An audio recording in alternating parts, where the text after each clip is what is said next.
Chapter 15. A Return. It had been months since Snow White's accident at the well, and the young prince who had saved her had come to visit several times. That morning in the garden, while Snow was off helping Tilly, the prince asked for an audience with the queen. The queen knew he would ask for Snow's hand in marriage.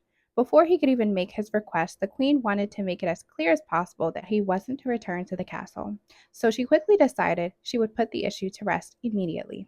I am trying to spare your feelings, young man, but you've put me in a very uncomfortable situation where I fear I must be nothing but perfectly frank. Snow White does not love you, and I cannot let my daughter marry someone she does not love, she said. The prince looked crestfallen. I can see you thought otherwise. I'm sorry, dear prince. Perhaps she was sparing your feelings. She really should have been honest with you, the queen said. The prince left without another word. The queen would tell Snow White that the prince had left a note saying that he did not love her and that he wanted to end their courtship before Snow thought he felt more deeply for her than he really did. She had done the right thing, even if it meant lying to them both. Even if it broke their hearts now, it was nothing compared to losing each other to tragedy, betrayal, or death. But she couldn't help but feel wicked, too, and that terrified and comforted her all at once. Somewhere in her heart, she knew her motivations were also fueled by jealousy. She was envious that Snow should have someone to love her, and she should not. How could she stand there and let them pledge themselves to each other in love when her love was walled away? And what would the king think of his queen now? She sometimes imagined that he was looking upon her from wherever he was, judging her for what had become her wicked ways. She felt that something else within her was taking over, and that she no longer had any ability to control her own actions. But no, Snow White would thank her one day for sparing her heartache. She would understand. The queen rushed to her chamber and went again to the mirror. She needed comfort, and she received it. As usual, she was fairest. But when the queen looked at herself in the mirror, she didn't seem like the same woman. Yes, she was beautiful, but there was something different about her eyes. There was a harshness to her beauty. It was cold and removed. She thought that it added an elegance and majesty to her demeanor, something a queen should possess. But it didn't quell her fears that she was losing herself in grief, fear, and most of all, vanity. Her only comfort, it seemed, was her slave, her father, whom she had grown to trust in her years of solitude. She asked him, "Do I seem much changed to you?" "Indeed, my queen, you do," he said. "How so?" she asked.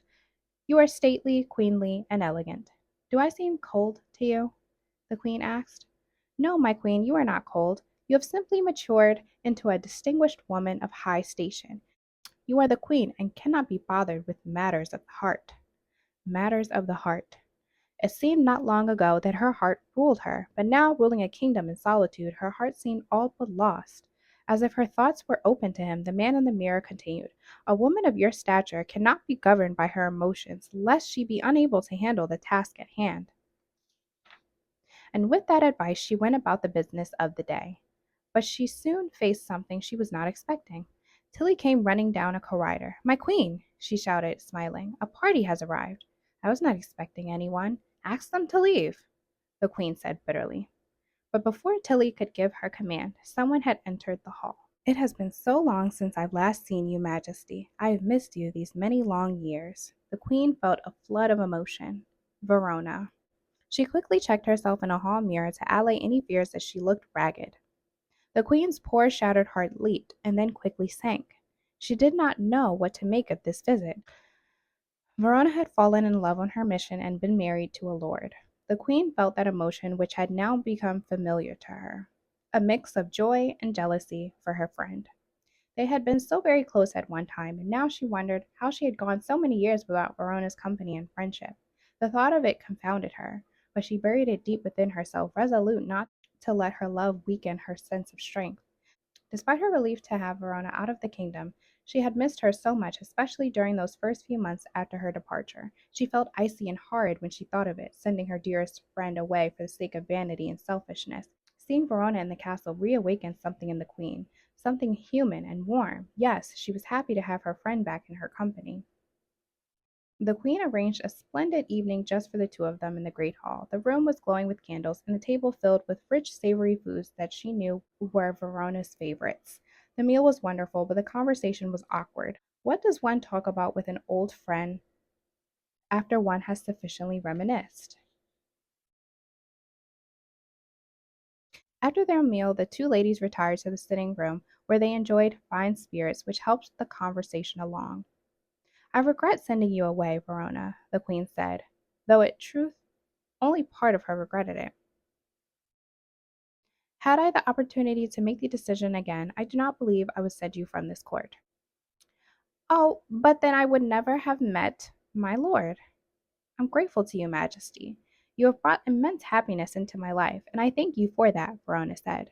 You love him, then, this husband of yours? Asked the queen. Yes, of course. Why would you ask such a question? Verona said. I'm just looking after your heart, my dear friend, that is all. It would distress me to see you hurt by the loss of him. He is away on campaign, is he not? You should prepare yourself for his death. I shall not. Why would you even say such a thing? Verona said, standing up from her comfortable chair. Because this is life, my dear Verona. It is our lot to lose our loves and feel our hearts break in the wake of that loss. I would shield you from it if I could, my friend, but there was nothing anyone could have said to prepare me for the breaking of my soul when the king passed from my life. Verona's eyes were filled with sadness.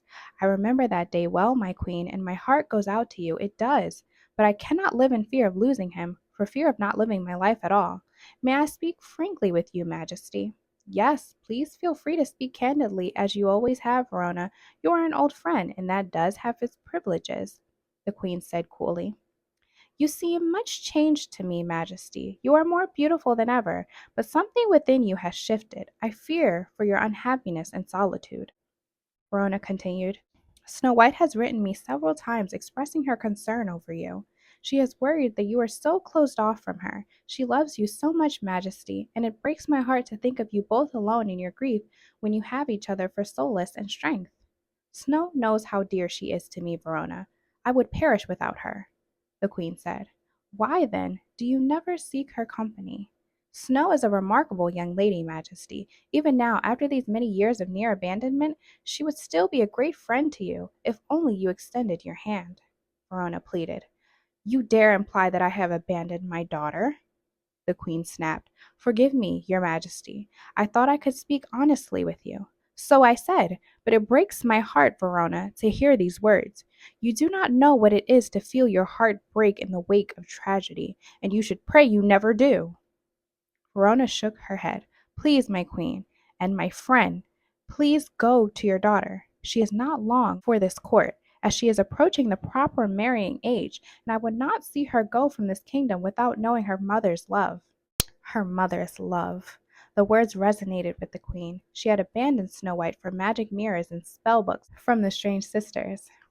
Was she so mad, so deranged by the loss of her husband, that she should be too afraid to love her daughter for fear of losing her? This was madness, surely. And why did it take Verona's words to make her see this clearly for the first time? She should have never sent her friend, this woman she once called a sister, from court, to go so long without her companionship, without her counsel, and her love. Perhaps much could have been averted if Verona were here these many long years. Then the queen found something stir within her that she had not felt in a great while. Her shattered heart felt suddenly mended. I would be much pleased if you extended your stay, Verona. Please say you will remain here for the entirety of your husband's campaign. I have been without your company for too long, and I do not wish to see you go from me again so quickly. Yes, of course, Majesty, I would be happy to stay in court with you and Snow White. Thank you, Verona. Shall we make a picnic in the woods tomorrow, like old times, the three of us? That would be lovely, your Majesty. I'm sure that will make Snow very happy, too. Very well, then, the queen answered. We shall leave that dolt Tilly behind.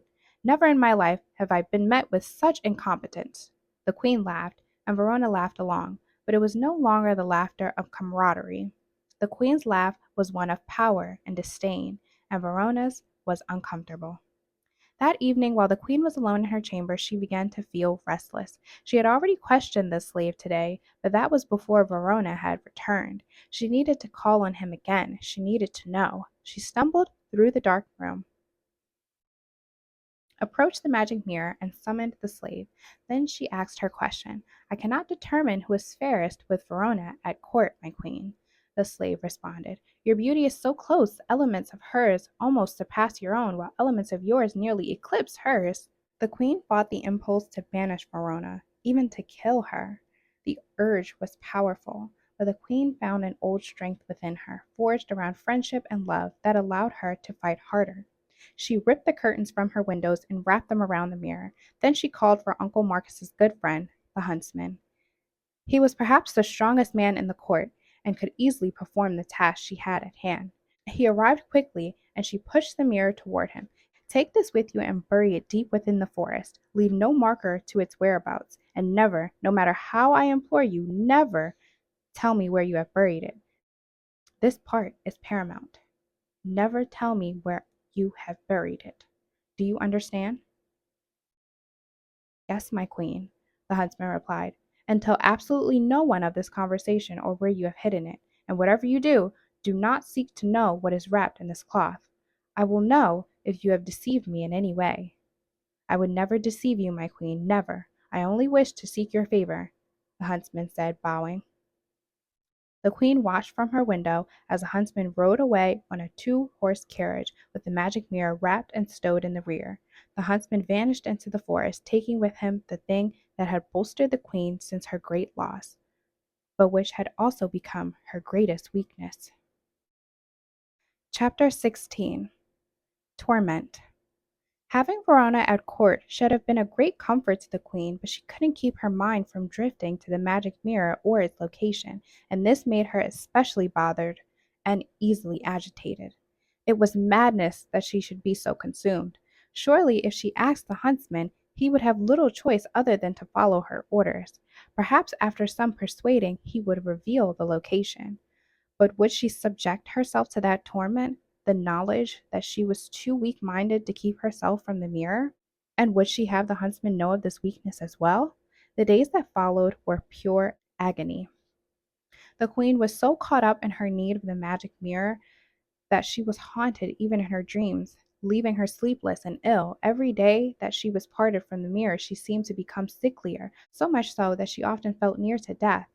She often woke terrified to a dream that dominated her restless slumber.